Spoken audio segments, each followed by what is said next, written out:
second home run of the day. Charlie Condon. Put that one on your highlight reel. Charlie Condon is putting together one of the best seasons in NCAA college baseball history. He was also just named MLB's top draft prospect. Maybe you are not a college baseball fan or a baseball fan, period. But if you are or you're not, as you just heard, there's a young man at the University of Georgia named Charlie Condon who is setting the world on fire on the baseball field. Condon is predicted by many to be the number one draft pick in the upcoming Major League Baseball draft this summer. For you who are not familiar, being a number one draft pick is a huge deal. It is life-changing, and Charlie Condon is about to have his life changed. I also have a feeling he will make a lot of future fans happy before he's done. Imagine the payday that awaits Charlie Condon, a player who wasn't even on the radar out of high school and had to fight his way onto the University of Georgia baseball team as a walk-on. His story is one of perseverance, and now it's about to pay off in a big way for him. But to get there and achieve all that he has in store, Charlie needs a professional agent. A few days ago, I read an article in which Charlie's dad stated that he had hired Brandon O'Hearn of Vayner Sports as their agent to represent Charlie as he transitions to the big leagues. Well, Brandon and I are both natives of Taylor County, Georgia. I watched him grow up and watched him make a name for himself as a baseball player. So the story you're about to hear is not about Charlie Condon, although he is certainly part of it. But the baseball agent has a story of his own. Brandon O'Hearn left Butler, Georgia, and found his ticket to success in the game of baseball. His journey took him from the baseball fields of Butler to American Legion baseball to college baseball, where he became the National Collegiate Player of the Year in his division.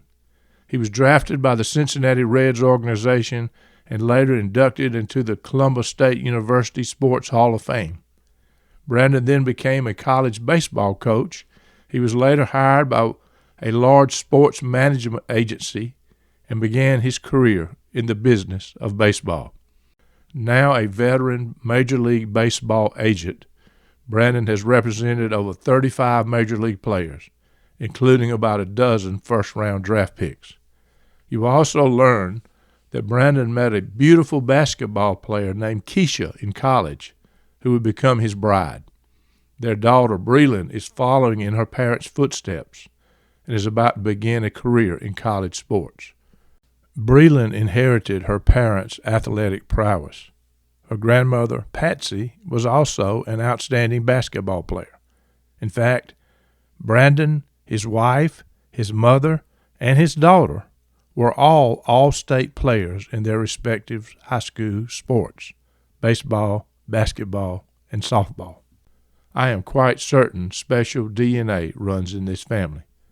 I'm also certain Charlie Condon has hired the perfect man to represent him as he begins his rise to Major League Baseball stardom. My guest is Brandon O'Hearn, and this is his story. Viewing life from a hearse, it could be worse. Laugh, think, and cry with the country undertaker. This is Bruce Goddard, and you're listening to the View from a Hearse podcast. I've got an old friend with me, another one of these Taylor County, Georgia guys that did well. Brandon O'Hearn is with me today. Brandon, thank you for stopping. I know you're a busy guy these days and talking to me on this podcast. Bruce, thanks for having me. I'm looking forward to talking to you. It's been a while. Yeah, man. I hadn't talked to you in a while, and I will talk about this, but I remember you playing baseball as a kid and even getting drafted in the major leagues and me going to watch you play. I want to get to that, but what got my attention recently, I was reading an article. Of course, I'm a graduate from Georgia, so I'm a Georgia Bulldog, and I keep up with the Georgia baseball team, and they've got a player there that is, I read that he could be the number one draft pick in the draft this coming year, Charlie Condon, and then I read where his dad mentioned that you were his agent, and that got my attention. Wow. I mean, Brandon is in this business big time, and I started looking around, and I know you've been doing this for a while. So I'm proud of you. I'm proud for you. I'm not surprised at what you're doing, but I know the listeners would love to hear your story of how a guy comes from a little town and becomes a certified Major League Baseball Players Association agent. I mean, that's pretty cool. So, Brandon, first, let's just talk about the Charlie Condon thing. He must be a heck of a player, what I've been reading, and he surprised everybody when he came, right? He did, Bruce. And I tell you, obviously I'm not saying this because I represent Charlie. Charlie, for me, and I've been doing this for a long time, is probably the best college player / hitter that I've ever seen. His story is incredible. I don't know how much you read about his story or how much you know about his story, but when Charlie was in high school, he went to the Walker School here in Marietta and actually had nowhere to go play baseball. He was not recruited by any schools. When it all worked out for him, he was going to go play football and baseball at a Division III school. Right. And he continued that summer. He just continued to grow and he continued to get stronger. He was right in the middle of COVID with all that too. Probably did not help, right? He was, and it just really hurt his recruiting. He played for an organization called 643, is owned and operated by Coach Danny Praga, who's actually a former Columbus College / Columbus State Cougar, where I played. Danny and I had known each other for a while. Uh-huh. And Danny reached out to Scott Strickland, who was the coach at the University of Georgia at the time, and said, "Hey, this is somebody. This kid just keeps getting better and better. You need to come watch him play." And Scott did, and he got offered opportunity to walk on at Georgia. Not only did he walk on at Georgia, but his freshman year at Georgia, he got redshirted and didn't even play. He's such an incredible person. He's the most grounded, the most humble kid that I've been around in a long, long, long time. And when you hear him talk about that being redshirted at the University of Georgia was the best thing that ever happened to him, that's just not how most kids think today. Uh-huh. And he is mentally, he is some sort of special person.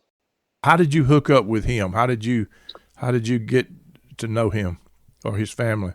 So we actually, the company that I used to work for, we represented another player on the team at Georgia. And I was over there watching them practice, and they were out on the field taking batting practice. And I mean, this kid was just hitting balls out of sight. And I was, holy smokes, who is this guy? Yeah. And to the point where, I start doing some research as you're sitting there, you're Googling through and you see what's going on. And I'm Googling Charlie Condon, and I'm trying to figure out what his story is and how he ends up at Georgia. And I read where he was a walk-on. And, normally those aren't the guys that you're going after to represent. Sure. But he was so impressive, what he was doing on the field, that I actually called Coach Strickland. And I go, "Hey, Coach, I need to talk to you about something." And I said, "I want to talk to you about Charlie Condon." And I just go, "What am I missing here? Right? Like, what am I like? How is this kid a walk on? And am I really seeing what I saw?" Right. And he kind of started laughing, and he said, "No, man, you got it right." And he goes, "If I was you, I would probably sit down and have a conversation with him." So I did. Wow.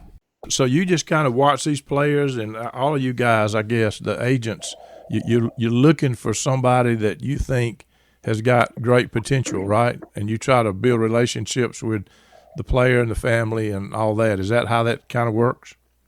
It is. I mean, we do a lot of scouting ourselves and trying to find the talent, use the experience that I've accumulated over the 20 years. And because at the end of the day, Bruce, I'm always looking for these kids, for their sake, get drafted, make as much money as you can up front. But from a business standpoint, it's, we're in the business of representing Major League Baseball players. That's how we survive. And I try to do my best in that. But I got a great relationship with all the scouts here in the state of Georgia. Sure. We and a lot of times, the lead might come from a scout who sees somebody somewhere and that player doesn't have representation yet. Right. So they'll reach out and let me know about it. But a lot of networking, a lot of, your players and their families speaking on your behalf. that's a big deal to continue to represent players. It's all about relationship, people skills to work with people, right? I mean, It is. It's like most any other business. To be successful, you've got to do that. Wow, what a story! And this Charlie Condon, what a story! I've read that about him being red-shirted, but the second part of what I was saying a while ago is just a humble guy. That I read that. I've never met him in my life, but he's such a humble guy, and the sky's the limit. He's obviously a superstar. How about some other people you've represented? You got people on the tip of your tongue or stories of people you've represented? Just talk a little bit about that before we get into exactly what it is you do. Baseball, it's been very good to me, Bruce. I've got to meet a lot of players, represent a lot of players. I was thinking back on it. I'm guessing I've probably represented anywhere from 30 to 40 major league players. Wow. Probably 15 to 20 first-round draft picks. The relationships that's happened in my life through baseball is just incredible. But, you go back, being part of a left-handed pitcher from North Carolina named Matt Harrison, who was the first client that I ever had coming out of high school back in 2003, to walk through his career with him and then to be able to sit and watch Matt Harrison start Game 7 of a World Series for the Texas Rangers against the St. Louis Cardinals. I can't imagine. Yeah, it is. It's just stuff like that. I know you're a big baseball fan. You probably remember the run several years back in the playoffs when Daniel Murphy was hitting all the home runs. Yeah. I think he hit like 7. Yeah, I represented Daniel Murphy when he played. Wow. And to sit through that and watch it and have conversations after the game. I mean, it's pretty incredible. You're helping them succeed, and that's got to be fulfilling. You get paid to do it, but what a way to make a living. Baseball is hard. I only played it as a kid, but I've been watching it all my life. It is a tough game, and it's only a few of these people get to that level. I mean, the percentages. I don't, but it's small, isn't it? It is. It's very small. And, Bruce, what I try to do is, when I look back at my playing career, especially once I got drafted by Cincinnati and being out in pro ball and going through that process by myself was, I really had nobody to talk about that process or kind of help me, or guide myself through that process because I didn't know anybody who really had been through it.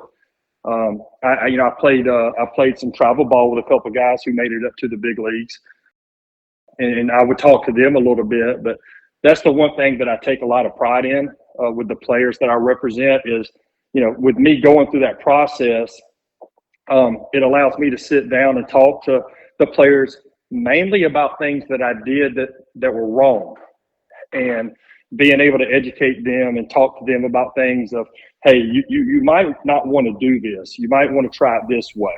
Or, maybe there were some things I did right that worked for me, and I would talk to them about that as well. But I think having that playing experience and going through the process myself, it's a really comforting thing for the player and the family to be able to sit down and they know that I've already been through that process, not only as an agent, but also as a player. Yeah, you've got instant credibility on both sides. There's no question about it. Folks, I want to tell you, Brandon, when he was growing up, and I watched him grow up in our county, he was one heck of a baseball player. And he got drafted by the Cincinnati Reds. He played. I watched him play. I went to a game one time, you guys, I think you were playing for Princeton. I mean, that first year, Brandon, I think you batted about 400 or close to it and had, I don't know how many home runs. You were tearing up the league.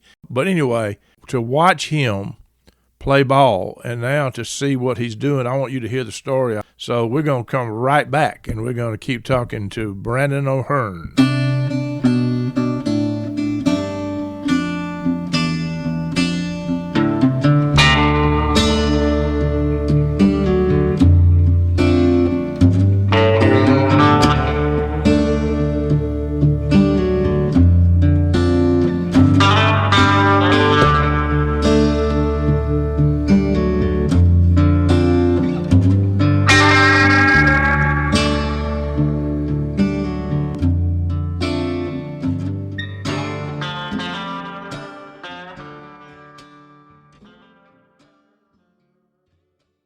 So a lot of people ask me, hey, Brandon, how did you end up in college, or how did this happen? Now, I don't recommend to any kids to do the path that I did to get where I was, but I thought you would kind of appreciate this story.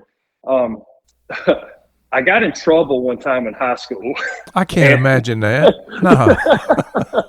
It was actually my football coach, Coach Barfield, and I got in a little trouble, and I had that little after-school suspension or after-school detention hall. I went to high school with Barney Barfield. So did you? He's a couple of years older than me. Yeah. All right, that's great. That's great. So I get in trouble with Coach. He makes me I have after-school detention, and it was in his shop class, and we're sitting there. I'm just kind of sitting on the table, and he's sitting at the desk, and it's just us. And there's this newspaper sitting on the table, and the newspaper was 2 weeks old. And I'm sitting there. Obviously, I don't have my books. I'm not studying or doing things. So I just kind of pick up the newspaper and I start reading it. And it was the Macon Telegraph.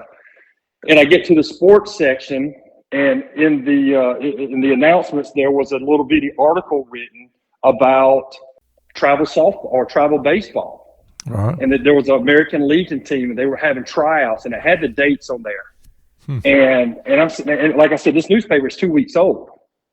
And so I see that, and I just kind of perked up, and hey, tryouts at Windsor Academy in Macon. Here are the dates, and it was what it was. So I went to a good friend of mine, Will Harris, who Will and I played together in high school, and I convinced him. I'd asked Will, I said, hey, let's go try out for this team. So we drove over to Macon. We tried out for the team.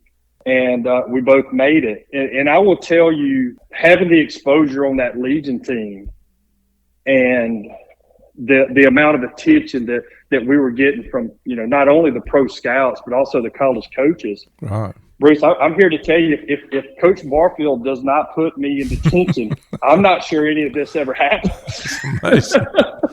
It's a crazy story. But yeah, everybody can look back on your life and think, wow. If that hadn't happened, this would have never happened. It's great.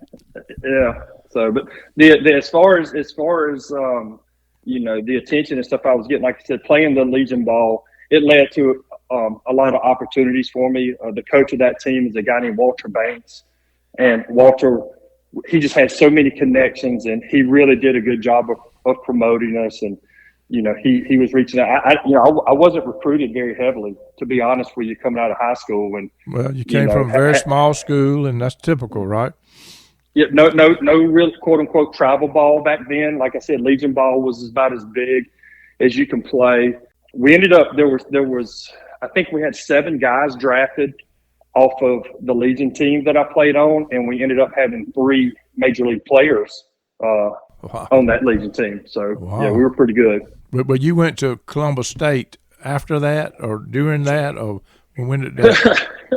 I did, and that's another funny story as well.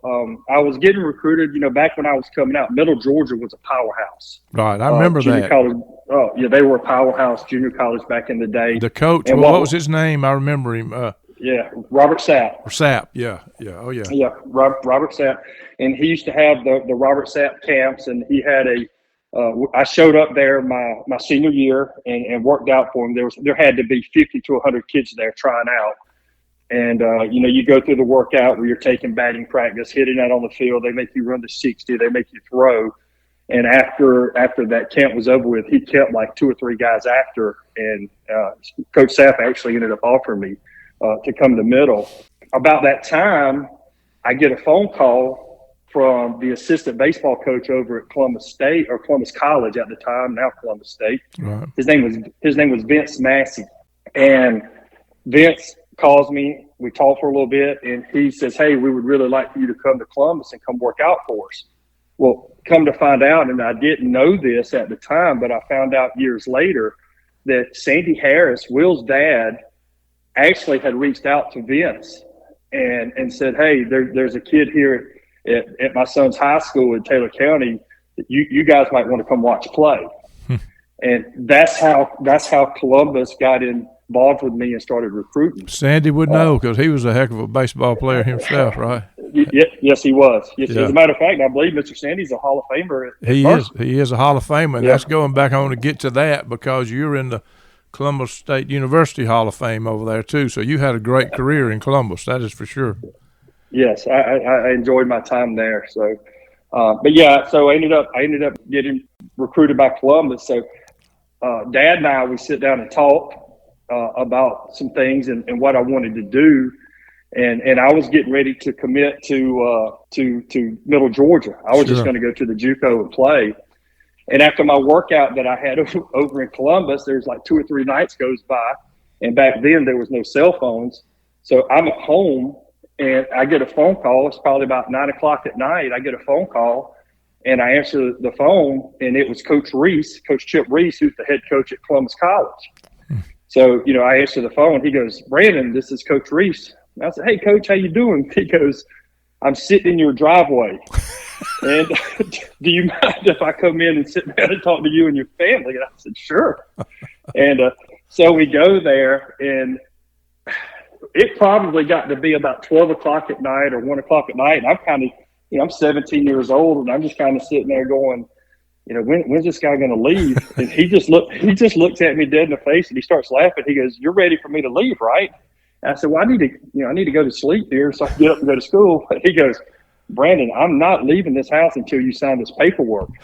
And so I signed the paperwork to go play ball at Columbus College so I could go to bed. So, And it worked out pretty well for you, didn't it? It worked out great. It was the best decision I ever made. It was awesome. So after you graduated from Columbus, had a great career there, you're obviously still forever in the Columbus State Hall of Fame. You had a minor league career. You got drafted like in the 38th round. You got drafted. Is that right? And it is. So you played minor league ball for several years, and just talk briefly about that. In 1996, the team that I played on there at Columbus College, we were a very, very good team. As a matter of fact, we were the number 1 team in the country that year for Division II. The only college in the entire country who hit more home runs than us that year was LSU. Wow. We were a pretty special team. Now, if you remember, Bruce, in 1996, that's the year the Olympics came to Georgia. Right. So we were the number 1 team in the country, and when the college playoffs started, we could not even host at our home field because the Olympics were using the professional baseball team in Columbus, which at the time was the Columbus Red Sticks. They were having to use our college field as their home field because the Olympics were using the Columbus Red Sticks park over there for softball, for the Olympic softball. And even though we were the number 1 team in the country, we actually had to go on the road To play your home games, yeah. To play our home games. So we had to go over to Kennesaw State, and they were our nemesis. Man, I think we lost maybe 13 games that year. I think Kennesaw maybe beat us 5 times. Right. And so we rolled over to Kennesaw State, and we went to the final game, and they beat us. And Kennesaw State went on, and they went to the College World Series and won the whole thing that year. Wow. So, Wow.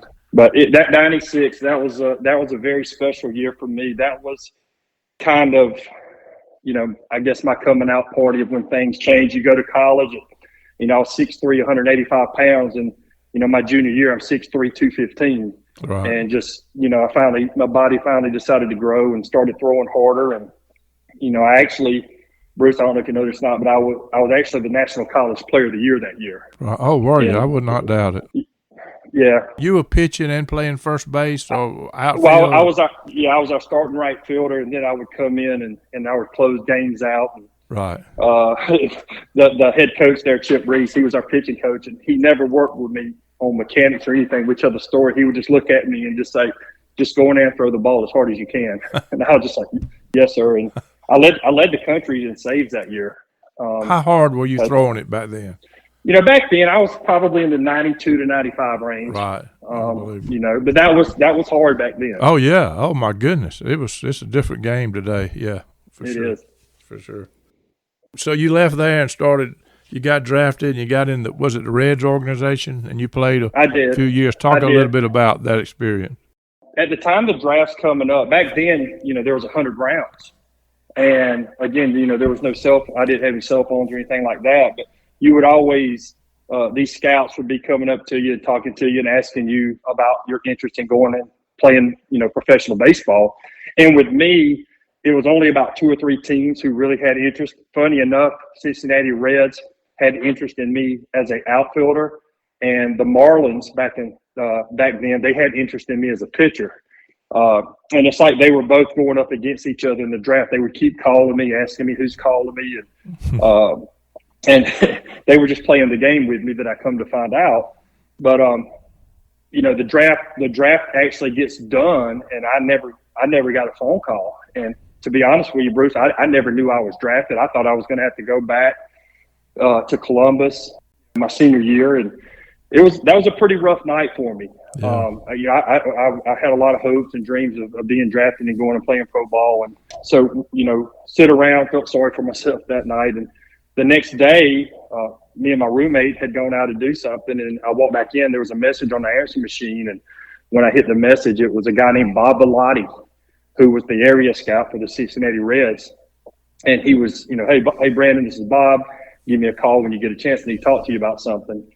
So I called Bob back, and he said, hey, man, I really want to apologize. I didn't know this, but we drafted you yesterday, and they just called to let me know, congratulations, you're a Cincinnati Red. I'll be there tomorrow to sign you. So I went from being one of the being very disappointed to the happiest day of my life. Here you are, the National Collegiate Player of the Year. You're not even sure if you were drafted, and you went into whatever round you went in. It's just a few people that are able to play this game at that level. That is amazing to me right there, that you were a great baseball player, head and shoulders above anybody I saw around. National Collegiate Player of the Year, and you didn't know whether you were drafted. That's amazing. And I'm sure that was a punch in the gut. I mean, I watch these kids that get drafted like in football, and they're sitting there, when are they going to call their name? And they're looking like, wow, all this work, when is it going to happen? So that's got to be rough.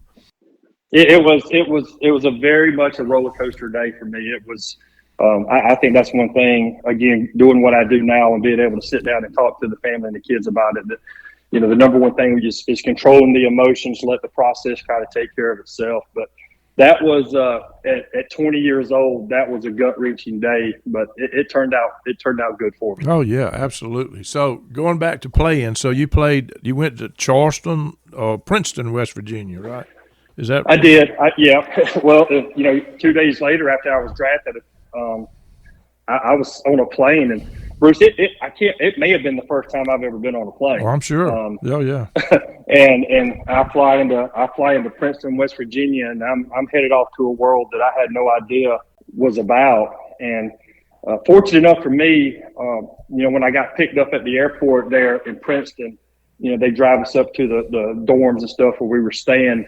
And as soon as I got off the van and stuff, I looked there. There was a guy named Randy Mallard who had been drafted that year in the second round. And Randy and I had played against each other in summer ball. So we knew each other a little bit, but definitely having somebody there that I had some sort of relationship with, it helped me a lot. The people there were great to me. I think, I definitely went there and had a really, really good season. That place was really good to me. The people who took care of us, the host families, they were great. They did a great job of really introducing me into professional baseball and helping me along the way. You actually stayed with host families. Yeah, you had the opportunity to do that, but there was always families there who would be there to help take care of you. So, if we were getting ready to hop on a bus and go on a 10-day road trip, those families would give you snacks and food just to kind of get you through the trip, because back then you're not making any money. We were loving when we were on the road just because we got $15 a day for meal money. Yeah, and that was big time. I've read about it many times, reading stories of baseball players. There's not much glamour in that league. It's a lot of work, a lot of travel, a lot of grind, right? Oh yeah, and I think that's the thing about it too. Is you think about getting drafted, and you just assume you're going straight to be on TV and play with the big boys, and it's definitely far from that. I mean, it's a grind, Bruce. like I had never been through before, mentally, physically. You know, you go from playing, 3 times a week, maybe 4 times a week in college to 70 games that first year out in Princeton to the following year. You're playing 150, 160 games, and it's tough.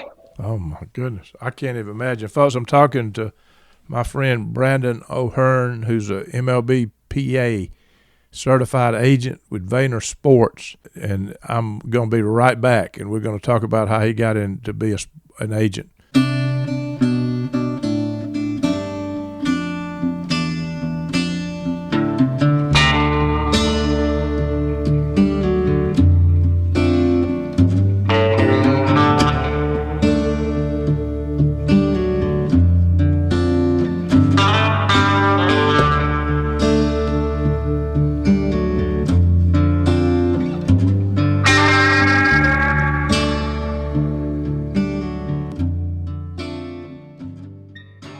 Brandon, you finished playing baseball. You played 3 or 4 years in the minor leagues, and then you began to move towards the business of baseball. Tell a little bit of that story. Yeah, so my last year out in professional baseball, it was spring training. The Reds brought me into the office, and they sat me down and they said, "Hey, listen, we want to talk to you about something. We know when you were in college, you pitched some, and it's your choice. You make the decision, but we would like to convert you back to pitching. And if you don't want to do that, we're going to release you and send you home. But if you want to stay in ball and keep trying this, we want to convert you to pitching." So I did that for my last year. After about 2 to 3 months of that and not being able to throw strikes like I did when I was in college, they brought me in and gave me my release. Right. When I ended up getting back home to Butler, I walked in and had a voice message from Vince Massey, who I talked about earlier. Vince was the guy who signed me and recruited me when I was at Columbus College playing ball. Vince called me and said, "Hey, I need you to give me a call when you get a chance." And they had just had their volunteer assistant had just left, and they had a coaching position available there at Columbus. And he said, "Hey, listen, I want you to come back. I want you to finish your degree. I want you to come here and coach a little bit."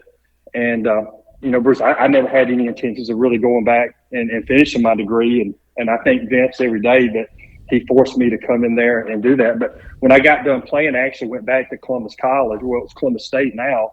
And I coached for 2 years, and I finished my degree. Wow. So that you're talking about timeliness. That was you just got home. You had to be down in the dumps, and all of a sudden you get a call, and you got a job for one thing, right? Yeah. And not only be able to finish your degree. Wow. Yeah, and it was great too, because at that point, in my life, Columbus College, Columbus State, that was home to me. Yeah. I loved that place, and when Vince called me, I was so excited about the opportunity to get back on campus and go back and live there. So it worked out great. That's where I got introduced to recruiting, because being one of the assistants, I was able to go out on the road. And, Vince and I would travel a lot. He taught me a lot about recruiting baseball players. Right. We were going out and signing all the players that were coming to Columbus to play. And that's where I found what I needed to do in life. I mean, I loved recruiting the players. I loved going to the games. I loved watching. I loved sitting down with the kids. I loved sitting down with the families and convincing them to come to Columbus, and why Columbus was the best place for them. Right. And which led me into this world. Wow. So in the process of, like anybody else, in doing it and watching kids and recruiting them and seeing how they did, you became an expert at what you were looking for a baseball player too, right? You don't read that in a book. You learn from doing it, making good decisions and bad decisions, bringing in a perfect person and bringing in somebody that may not be as well. You learn from it, right? You do. You really do. And again, going back and being able to play, I think about all the major league players that I played with, not only in Legion ball, but also out in pro ball when I was with the Reds. I mean, I played with a lot of guys who ended up making it to the big leagues, and you see how they handle themselves. You see how their thought process was, and how just mentally how different they were from everybody else like myself. And I use that today I'm when sure. I go in and recruit these players, because I say it a lot of times, some of the most talented players that I ever played with never made it to the big leagues just because they mentally couldn't handle it, No, there's no question. including myself. I was probably one of those players. I mean, it's hard. So how did you get in the agent business? So, and how did you move to that? So when I was playing after that first year of Princeton, there was a gentleman named Miles Shota who reached out to me. And Miles was representing baseball players. He was an agent himself. And he represented one of my good friends named Russell Branion. And Russell and I played together in Legion Ball. And he reached out to me, asked me did I have representation. I told him I did not. Back when I got drafted, I went through the process by myself. We didn't use anybody, which was a big mistake, but that's a whole nother story. But Miles reaches out to me, and he wanted to represent me, and we sat down and talked, and I put Miles in place to be my agent when I played. And I was one of the clients for Miles that if I ever had a teammate who was a really, really good player, or someone who didn't have representation, or maybe somebody who wasn't happy with their representation, I would always pick up the phone and call Miles and say, hey, this is somebody. And he always remembered that. So with all that being said, when I got done playing, I go to Columbus, I finished my degree. And when I graduated, Miles called me one day and said, hey, I want you to come up here to Atlanta. I want you to interview. Our company's looking to hire somebody to come recruit players and build our draft up. And I was just like, oh, this is unbelievable, because I just love the recruiting part, like I mentioned before. Right up your alley. And so at 28 years old, I drive up through Atlanta, Georgia for the first time in my life, and go to the office and sit down with Miles and did my very first business interview. And he hired me, and that's how I got into the industry. Wow. So how do you become a Major League Baseball Players Association certified agent? How does that happen? That has to be, I mean, you're certified by Major League Baseball Players Association. So how does that happen, Brandon? Yeah, so to be certified by Major League Baseball, you technically have to represent somebody on the 40-man roster of a Major League Baseball team. So, like when you see the Braves playing at night, there's 25 players, 26 players on that roster every night. Right. What people don't understand, there's also 15 to 14 other players who are technically on the 40-man roster, but they could be dispersed out through the minor leagues as well. Right. But as long as you personally represent somebody on that 40-man roster, the MLBPA will certify you to represent players. So does an agent have the possibility of you representing one person and you lose that person, then you're not certified? So you've got a person just starting in that would have that pressure as well? Yes, it is. But you would continue to be certified throughout that year, that you represent the player. But, to get in this industry, Bruce, to be honest with you, that's why it's so important to get with the right company. A company like Miles, when I got associated with him, after I left Miles, I went to work at a company called Aces Sports Management. I was there for 15 years. Those companies are so powerful, and we represent so many major league players that, you're always going to be certified working there. I've been doing this so long now, I'm pretty much grandfathered in. Right, I'm sure. And so you work with Vayner now, right? I do, yes, sir. So after working at Aces, like I said, I was at Aces for 15 years. I was actually one of the principals of the company there. July of 2023, I went to work at a company called Vayner Sports.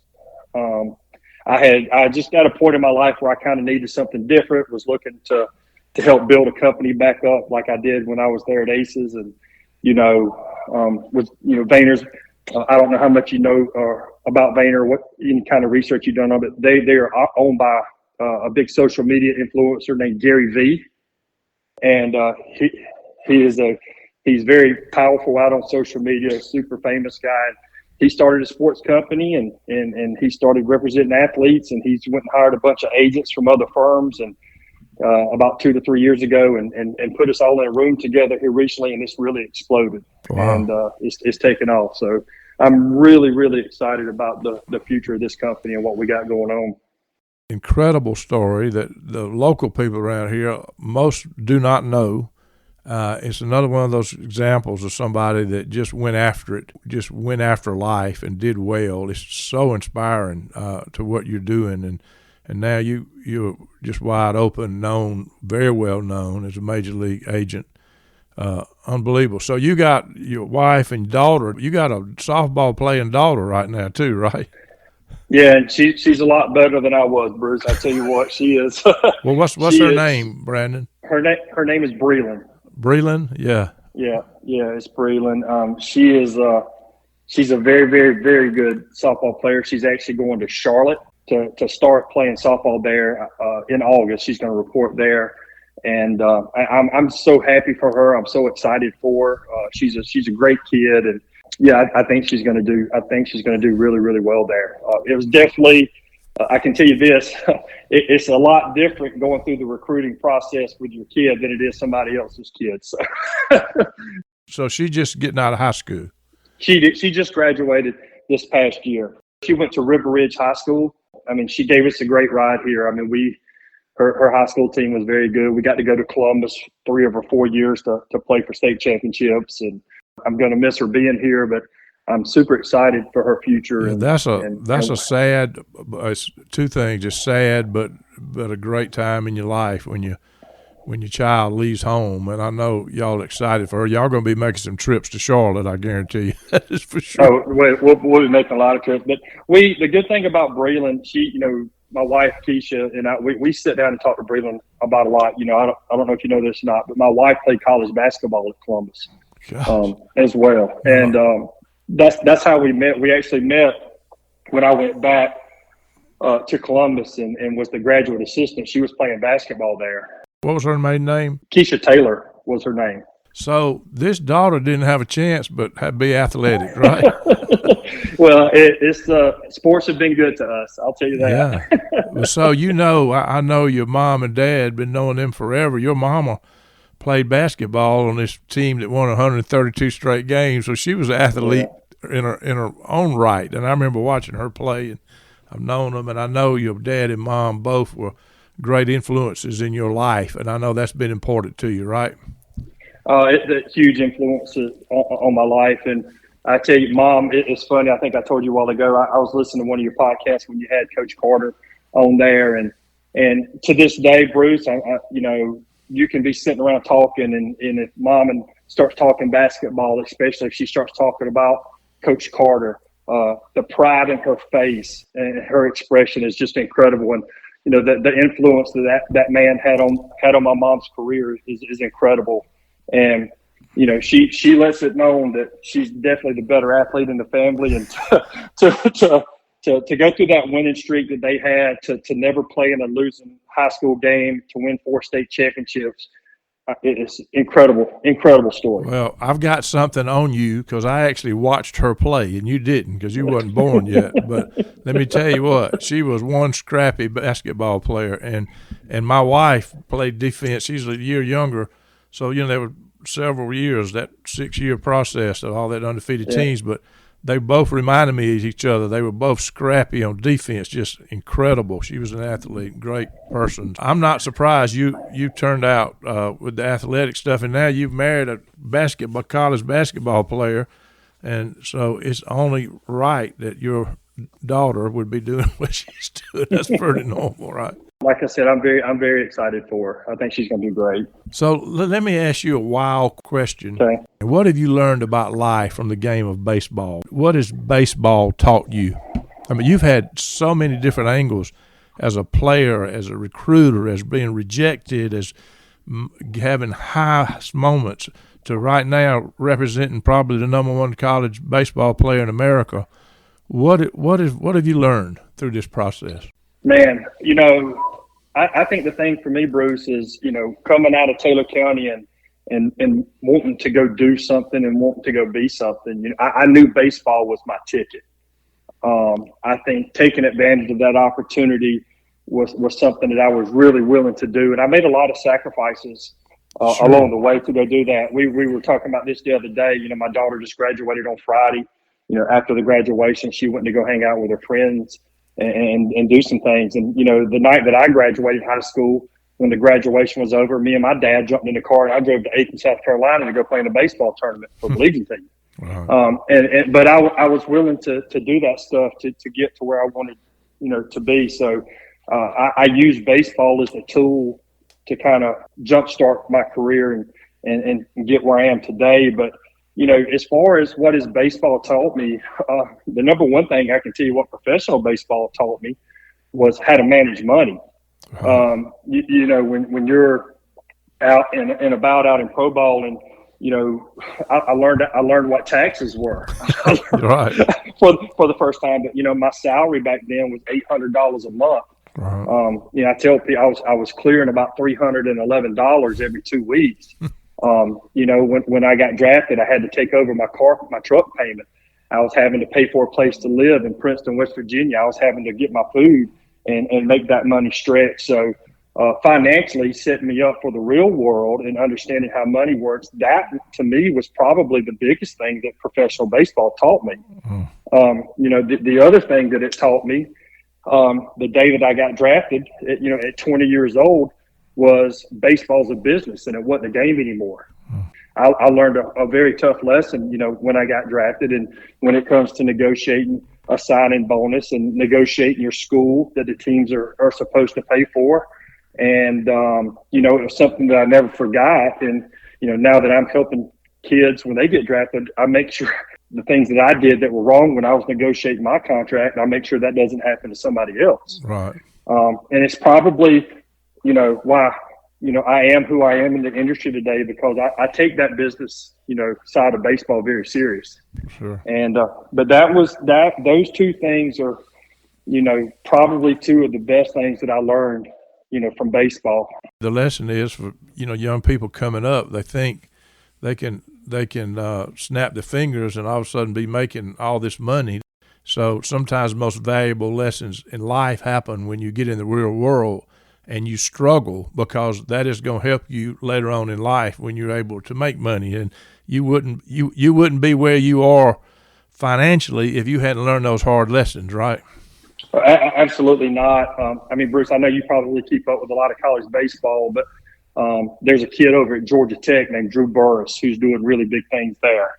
And Drew's dad and I, Andy, we played together with Cincinnati.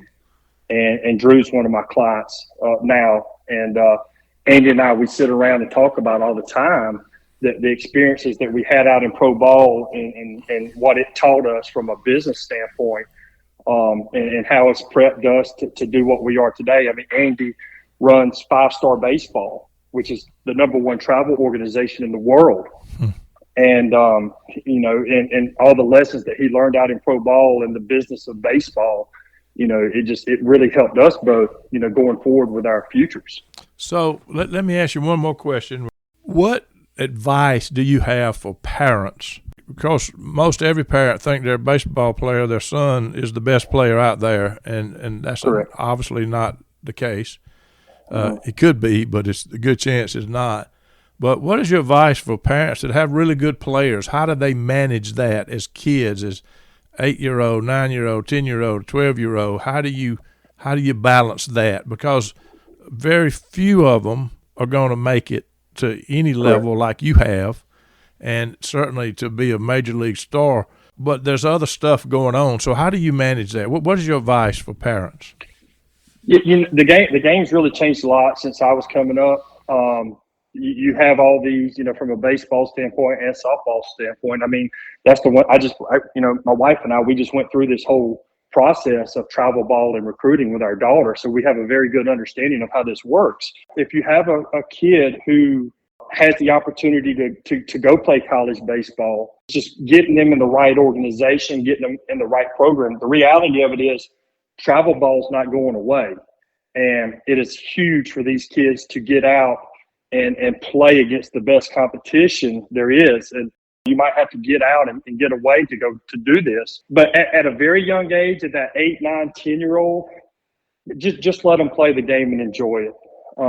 At 9 years old, that's when my daughter started playing travel ball. And I will tell you, we had a blast. We had a great time following her around and watching her play. But, 8, 9, 10 years old, her playing 100 games in a season. I look back at it and like, what was I thinking? Why did I do that? And so I would be real careful of letting them play too much, letting them get burnt out in the sport. But the other thing too, Bruce, is just figuring out what you want to do for a living, going to the universities of who has that degree, and getting on that campus and going to the camps and putting yourself out there in front of those coaches. I think it's a big deal. The one thing with going through the process with Breland that I was adamant about was we tried to get her on as many campuses as we could. I tell this story all the time, and it's kind of a funny one, but my very first day of school at Columbus College, I missed the first class that I ever had in college because I didn't know where to go. Yeah. I didn't know what to do. And looking back on it, it's kind of embarrassing, to be honest with you. So I was always going to make sure I never put her in that situation. But I mean, Breland, by the time she was 13 years old, she had been on more college campuses than I had ever dreamed of. And we made sure we exposed her to that life and what to expect. And it really helped her going through the recruiting process of what she was looking for. And where she wanted to go spend her 4 years. So that would be another, that would be a big thing, is just making sure you get your kids on campus, on different campuses. Being honest with you, Breland really wanted to go to Georgia to play ball. And when she steps on that campus, you see the fields, you see the grass, and you see all that stuff. And that's what she knew, and that's what she liked. And then she gets recruited by Georgia Tech, and we go down there, and she looks at me and says, "Where's the grass fields at?" Right. And I'm like, "Well, there's not going to be any down here, baby." So, and that was just something for her that she that's what she was looking for. Brandon, what a story. I just, in this conversation, I'm realizing you guys are at a very important phase of your life, that your daughter just graduated from high school. She's going to listen to this. Give a message from her daddy to her as she is heading off and to be on her own. Just from your heart, talk to your daughter, Breland. Bruce, I would just tell her to go and enjoy the next 4 years. Go spread your wings. Go find out who you are in this world. I would want her to understand that there's so much more to her than softball. She's getting ready to go embark on a 4-year run here where she's going to make the best friends she could ever have. She's going to experience a lot of good things. And, I just want her to know that I'm proud of her. And I just know she's going to do great in life. I'm just so happy for her. The sky is the limit. She's got some good genes, brother. She comes from good stock. Man, it's been good talking to you, Brandon. You too, Mr. Bruce. Absolutely awesome. God bless you, man.